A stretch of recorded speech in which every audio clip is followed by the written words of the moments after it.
Metro Vancouver politicians spent their last week in meetings before the holidays doing what politicians often do, blaming other politicians at other levels of government. I know to some people watching this, it's going to look like we are actually the third Spider-Man in that meme, that we are also the one pointing fingers at senior government. That was New Westminster Mayor Patrick Johnstone during a meeting at the TransLink Mayor's Council. They received an update on the federal government's public transit fund.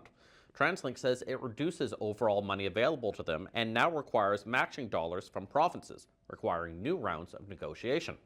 It came as a disappointment to mayors who have already raised fares and property taxes this year for TransLink, but rely on higher levels of government for more power and funding to the system.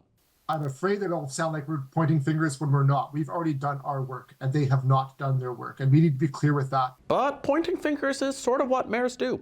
That same day, 16 of 21 Metro Vancouver mayors signed a letter asking the province to roll back legislation, which is forcing some of them to build new housing whether they like it or not.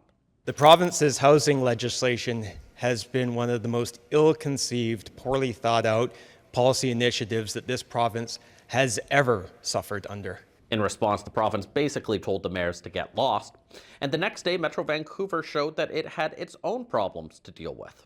It's an extremely challenging time. We're trying to provide all the utilities throughout the region, and to have these leaks, it's not a sign of good governance.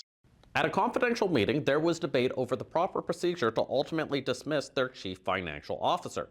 That information was leaked, along with a request from at least one board member to debate suspending the chief administrative officer. Metro Vancouver Chair Mike Hurley called the leaks misinformation, and several directors argued to CBC that it didn't fully reflect the conversation at the table.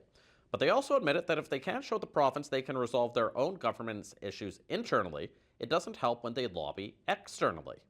We do need to be working hand in hand with the province to be able to make sure that we are governing in an adequate way. So on one hand, cities want other governments to provide more money for transit and more autonomy on housing.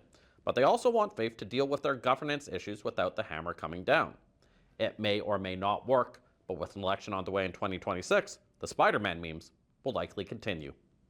Justin McElroy, CBC News, Vancouver.